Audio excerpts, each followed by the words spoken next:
Baik, selamat siang. Kami dari SGDA 2 hari ini ingin mempresentasikan mengenai cerebral toxoplasmosis. Anggotanya ada Krisanti, Pande Madegita, Madetias, Sila, saya sendiri, Dia, Putu Indrayani, Ida Bagus Rafa Jakal Pramana, Pande Nyoman Anila Putri, Igusti Ayu Gita Widyasari, Nikomang Astri Regita, Kristina Supartin Monika, dan Sarah Rustika. Daftar isi ada latar belakang, tujuan dan manfaat, definisi, epidemiologi, etiologi, patofisiologi, diagnosis, diferensial diagnosis, pemeriksaan penunjang, penata laksanaan, dan juga kesimpulan. Baik, untuk latar belakang sendiri, Indonesia adalah negara berkembang yang memiliki pencemaran biologi yang cukup tinggi, seperti dari jamur, virus, bakteri, cacing, dan parasit. Lalu menurut survei, kematian akibat penyakit infeksi ini yang disebabkan oleh HIV/AIDS, tuberkulosis dan malaria itu sebesar 50%. Lalu yang diakibatkan oleh neglected tropical disease atau NTD itu sebesar 20%. Dan yang diakibatkan oleh infeksi lainnya itu sebesar 29%. Namun untuk sampai saat ini itu dampak dari penyakit infeksi itu kurang mendapat perhatian dari masyarakat karena cenderung tidak terlalu berdampak dan tidak mengancam nyawa. Penyakit ini akan cenderung diperhatikan apabila sudah mencapai fase kronis. Lalu penyakit infeksi yang masih endemis namun tidak memperoleh respon dari masyarakat itu adalah salah satunya adalah toxoplasmosis. Nah, pengetahuan masyarakat Indonesia tentang toxoplasmosis sendiri itu masih cukup rendah dan hanya 18,1% wanita dewasa yang berpengetahuan baik tentang toxoplasmosis itu sendiri.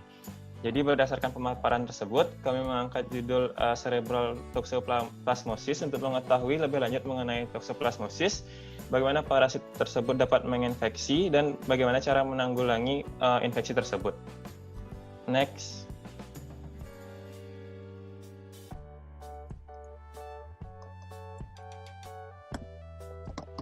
Baik, untuk tujuan dan manfaat. Tujuan dari paper mengenai cerebral toxoplasmosis ini yaitu mengetahui definisi dari cerebral toxoplasmosis, mengetahui permulaan dari penyakit cerebral toxoplasmosis, mengetahui etiologi dan epidemiologinya, mengetahui kriteria diagnosis, mengetahui differential diagnosis, dan mengetahui treatment apa saja yang dapat diberikan untuk penderita cerebral toxoplasmosis. Manfaat yang pertama yaitu untuk membaca, menambah wawasan mengenai cerebral toxoplasmosis, mulai dari definisi, prevalensi, gejala, kriteria diagnosis, patofisiologi, serta pengobatannya. Dan untuk penulis yaitu menambah wawasan dan pemahaman penulisan mengenai cerebral toxoplasmosis, serta melatih kemampuan penulis dalam menyusun suatu karya ilmiah. Selanjutnya akan dilanjutkan oleh teman saya. Baik, untuk definisinya sendiri, cerebral toxoplasmosis merupakan infeksi oportunistik pada sistem saraf pusat yang disebabkan oleh infeksi parasit intraseluler obligat, yaitu Toxoplasma gondii. Toxoplasma gondii memiliki karakteristik yang unik, yaitu memiliki kemampuan untuk menginvasi dan bertahan di sistem saraf pusat yang meliputi otak, sumsum tulang belakang, dan retina dari manusia dan hewan pengerat. Keberadaan fokus infeksi yang berdekatan dengan pembuluh darah kecil mengindikasikan bahwa Toxoplasma gondii dapat memasuki sawar darah otak melalui pembuluh darah. Persebaran dan persistensi parasit ini sangat berhubungan dengan respon imun, yang tidak hanya membatasi kerusakan akibat parasit, tapi juga dapat menyebabkan kerusakan lain terkait imunopatologi. Baik, selanjutnya akan dilanjutkan oleh teman saya. Baik, selanjutnya saya akan menjelaskan lagi. Prevalensi dari infeksi ini biasanya berasal dari negara yang berpenghasilan rendah, di mana negara yang berpenghasilan menengah juga, dan serta negara berpenghasilan tinggi itu masing-masing prevalensinya adalah 55%, 34%, dan 26%. Prevalensi tertinggi yang ada di Amerika Latin, sebagian besar dari Eropa Timur atau Tengah, lalu ada Timur Tengah, lalu sebagian juga ada di Asia Tenggara dan Afrika. Pada laki-laki dengan HIV, biasanya prevalensi yang terinfeksi adalah 28,95%, Dan pada wanita, biasanya prevalensinya adalah 38,89%, dengan kelompok usia yang paling umum adalah 31 sampai 40 tahun. Mungkin sekian dari saya.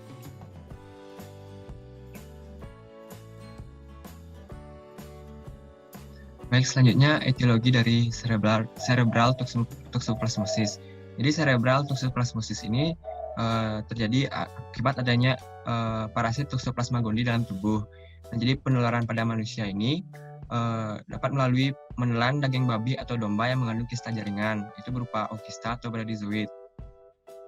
Lalu juga Toxoplasma gondii yang berbentuk ookista ini akan masuk ke dalam tubuh melewati saluran pencernaan dan akhirnya pecah, kemudian menjadi parasit dan menginvasi traktus gastrointestinal, yang kemudian berubah menjadi takizoid. Lalu replikasi tanpa batas dari parasit menyebabkan adanya ruptur pada sel host, hingga menyebabkan pelepasan takizoid dan mengakibatkan adanya infeksi di sel host. Nah, karena infeksi tersebut akhirnya timbul respon imun dan produksi molekul antiparasit oleh sel yang terinfeksi. Takizoid dapat dieliminasi atau diubah menjadi slow replication bradyzoid yang akan membentuk kista intraseluler. Nah, kista intraseluler inilah akan berpindah dari yang awalnya di gastrointestinal akan menuju ke sistem saraf pusat, ke retina, dan ke sel otot di dalam tubuh manusia. Setelah kista itu menetap, kista itu akan memulai aktivitasnya dan terjadi proses kematian sel dan nekrosis vokal. Sekian dari saya, mungkin akan lanjutkan oleh teman saya. Terima kasih. Baik, berikutnya saya akan menjelaskan tentang patofisiologinya. Nah, pada fase awal setelah memakan makanan yang terinfeksi parasit Toxoplasma gondii, patogen ini akan berada di organ intestinal. Nah, Toxoplasma gondii ini yang termakan biasanya berbentuk kista atau ookista. Ookista ini akan masuk ke dalam makrofag dalam lapisan usus dan didistribusikan melalui aliran darah ke seluruh tubuh. Bentuk bradyzoid dan sporozoid dari patogen ini akan dilepaskan di usus dan dengan cepat berdiferensiasi menjadi takizoid. Nah, bentuk takizoid dari Toxoplasma gondii ini lebih mudah bereplikasi di usus halus dan bahkan lebih mudah bermigrasi melewati epitel intestinal, tepatnya melalui intraepithelial cell junction. Nah, setelah dia bermigrasi, maka timbullah suatu infeksi. Nah, toxoplasmosis ini bisa ditemukan di darah perifer ketika pada fase infeksi akut. Parasit ini juga ditemukan pada sel yang bersirkulasi dan mengekspresikan penanda untuk sel T, neutrofil, dan sel dendrit. Ketika fase infeksi akut dan ketika reaktivasi dari infeksi kronik yang dilakukan pada penelitian tikus, diketahui bahwa foci dari Toxoplasma gondii ditemukan di sekitar pembuluh darah mikro.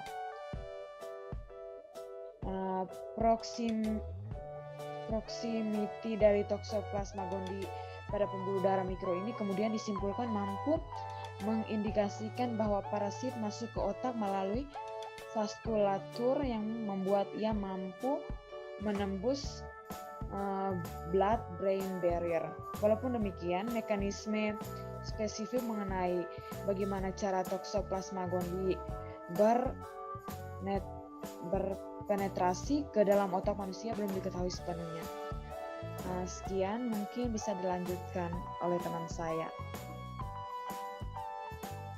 Jadi selanjutnya, keberadaan Toxoplasma gondii ini dikaitkan dengan penyakit central nervous system, sehingga Toxoplasma gondii ini juga disebut sebagai parasit neutrofik.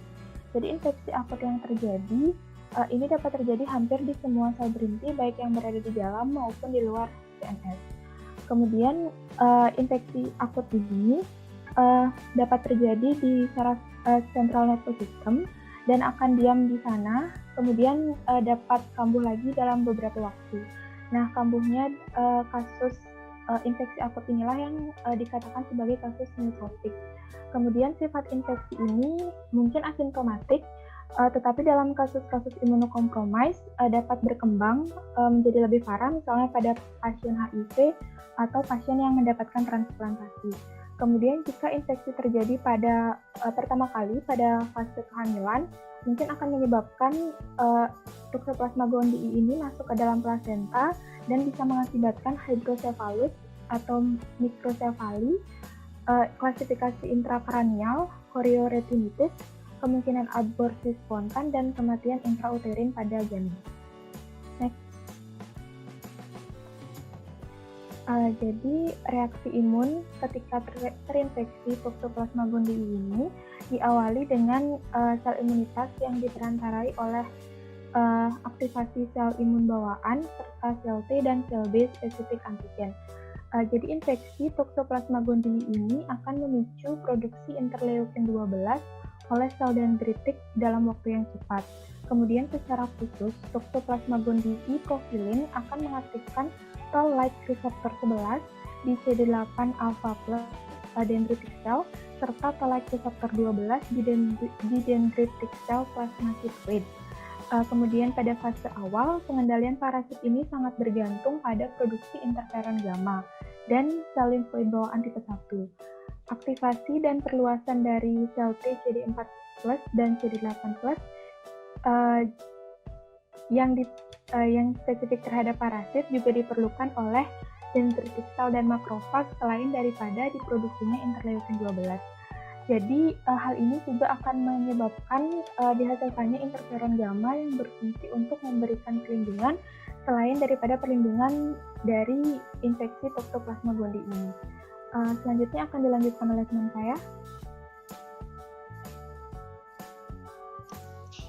Baik, selanjutnya saya akan melanjutkan mengenai diagnosisnya. Next. Jadi manifestasi klinis dari penyakit cerebral toxoplasmosis ini sangat bergantung pada topografi dan jumlah lesi. Tanda dan gejala yang paling umum adalah sakit kepala, defisit neurologis vokal, demam, kebingungan mental, kejang, perubahan perilaku, kelumpuhan saraf kranial, ataksia, dan kelainan penglihatan. Pasien dapat menunjukkan pola sakit kepala apapun dengan atau tanpa gejala. Nah, toxoplasmosis cerebral ini adalah gejala yang khas pada pasien HIV, sehingga didapatkan diagnosis dugaan dari toxoplasmosis ini pada pasien HIV. Yang pertama ada CD4-nya kurang dari 100 sel per mikroliter tanpa profilaksis yang efektif dengan sindrom klinis yang kompatibel. Kemudian antibodi Toxoplasma gondii IgG positif. Antibodi IgM anti toxoplasma biasanya tidak ada kecuali pada kasus infeksi primer namun jarang. Titer antibodi IgG kuantitatif tidak membantu dalam diagnosis. Ya, kemudian ada pencitraan otak, ya paling sering ada MRI yang menunjukkan gambaran radiografi yang khas.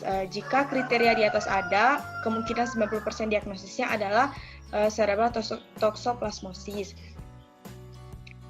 Dicatat bahwa serologi positif tidak mengkonfirmasi diagnosis dan serologi negatif itu menyarankan diagnosis tidak mungkin menjadi toxoplasmosis otak. Pencitraan otak sering menunjukkan lesi otak multiple atau tunggal yang meningkatkan cincin yang sering dikaitkan dengan edema. Kemudian jika diagnosisnya diragukan, diagnosis dugaan diragukan, dan diagnosis alternatif dipertimbangkan, maka biopsi otak dapat diperoleh. Temuan pada toxoplasmosis cerebral dapat menunjukkan abses nekrotik dengan trombosis dan nekrosis pembuluh darah. Kista yang mengandung bradizoid mungkin sering ditemukan berdampingan dengan banyak tokizoid aktif. Next. Berikut gambaran dari melintang MRI dari otak dengan dan tanpa kontras yang menunjukkan lesi peningkatan cincin dengan edem di sekitarnya. Selanjutnya akan dilanjutkan oleh teman saya. Terima kasih. Baik, selanjutnya adalah differential diagnosis. Nah, perkenalkan sebelumnya nama saya Putu Indrayani dengan absen 6.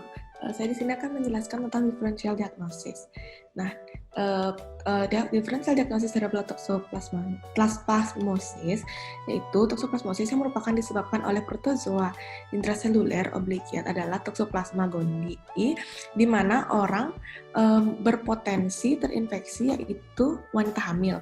Nah, diagnosisnya ini ditegakkan melalui hasil dari pemeriksaan klinis dan hasil pemeriksaan fundoskopi.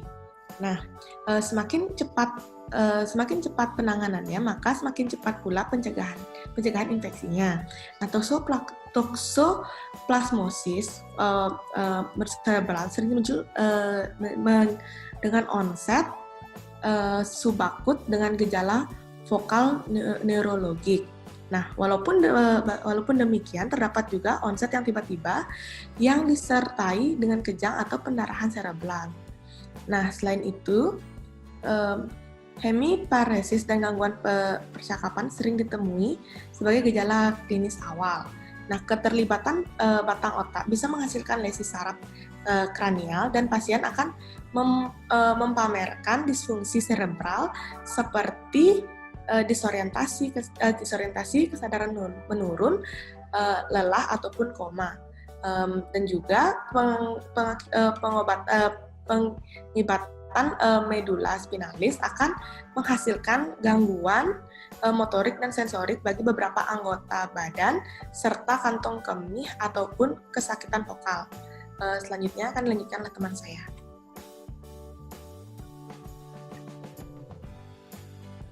Baik, adapun pemeriksaan penunjang untuk mendeteksi cerebral toxoplasmosis ini melibatkan berbagai aspek.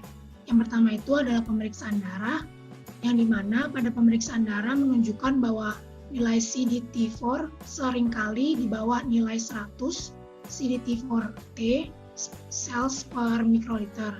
Kemudian ada juga pemeriksaan menggunakan cerebrospinal fluid, yang dimana menggunakan metode PCR. Tujuannya itu untuk mendeteksi keberadaan DNA Toxoplasma gondii. Kemudian pemeriksaan juga bisa dilakukan dengan pemeriksaan radiologi baik menggunakan CT scan maupun MRI, yang hasil pemeriksaannya itu menunjukkan bahwa terdapat multiple ring enhancing lesion pada bagian basal ganglia dan subcortical white matter. Dan yang terakhir, dapat dilakukan pemeriksaan serologi yang tujuannya itu untuk mendeteksi keberadaan IgG anti-toxoplasma antibody. Sekian. Baik, selanjutnya saya akan menjelaskan tentang penata laksanaan dari cerebral toxoplasmosis. Jadi penata laksanaan cerebral toxoplasmosis ini bagi menjadi dua, yaitu ada anti-toxoplasma dan manajemen suportif. Nah, perawatan anti-toxoplasma ini harus segera mungkin dimulai setelah diagnosis dibuat. Durasi pengobatan ini selama 3-6 minggu yang biasanya diikuti oleh profilaksi sekunder dan dikonsumsi seumur hidup. Obat-obatan anti-toxoplasma ini dibagi menjadi dua, sesuai dengan regimennya, yaitu ada regimen standar dan regimen alternatif. Regimen standar itu yang pertama ada piremetamin. Piremetamin ini diberikan secara oral dengan dosis 200 mg dan dosis per harinya itu 50 mg sampai 75 mg. Yang kedua ditambah dengan pemberian asam folinat atau leukovorin dengan dosis pemberian 10 sampai 20 mg tiap harinya sampai 50 mg tiap harinya. Itu bisa melalui oral, intravena ataupun intramuskular. Dan juga ditambahkan salah satu dari obat yang ada obat sulfadiazin dan clindamycin. Yang kedua ada regimen alternatif. Regimen alternatif itu ada dua, yaitu trimetopin TMP dengan pemberian dosis mg dan juga sulfaxazole dengan pemberian dosis 50 mg per kilogram per hari selama 4 minggu. Selain ada terapi pengobatan, juga ada manajemen suportif. manajemen support